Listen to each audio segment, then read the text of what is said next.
రైతులందరికీ నమస్కారం అన్న. మీరు వచ్చేసరికి ఇప్పుడు ఫోన్లో మీకు ప్రతి ఒక్కరి దగ్గర ఆండ్రాయిడ్ ఫోన్ ఉంది. ఆండ్రాయిడ్ ఫోన్ ఉండేది కెమెరా ఫోను, పెద్ద ఫోను, స్క్రీన్ ఫోన్లు ఉన్నాయి. ఈ ఫోన్లలో మనము ఏ విత్తనం బాగుంటుంది యూట్యూబ్లలోనో, ఫేస్బుక్లలో, ఇన్స్టాగ్రామ్లలో తెలుసుకుంటున్నాం. ఇలాగే తెలుసుకొని విత్తనాన్ని కొనుక్కొని మనం సాగు చేసుకుంటే ఏమాత్రం బాగుపడతాం మనం.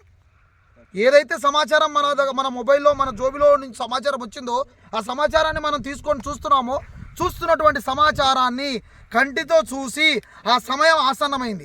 ఏదైతే మీరు కంటితో చూడాలి కదా. నీకు సమాచారం అందింది, సమాచారం అందితే సరిపోద్దా? కంటితో చూడవా నువ్వు? కంటితో చూడకుండా దానయ్యో, సూరయ్యో, ఎల్లయ్యో, రామచంద్రనో ఇంకొకరో చెప్తే నమ్మి విత్తనాన్ని సాగు చేస్తావా? అలా సాగు చేస్తే మోసపోతూనే ఉంటాము.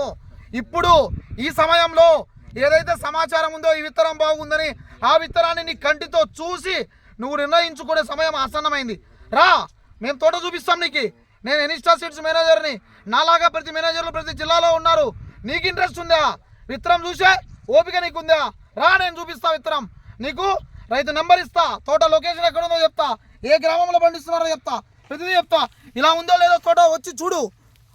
ఒక్క రోజులో 1 గంట సమయం కేటాయించి ఒక విత్తనం బాగుందో లేదో నువ్వు తెలుసుకోలేకుంటే 360 రోజులు నువ్వు బాధపడాలి. ఆలోచించు రైతన్నా, వచ్చి చూడు.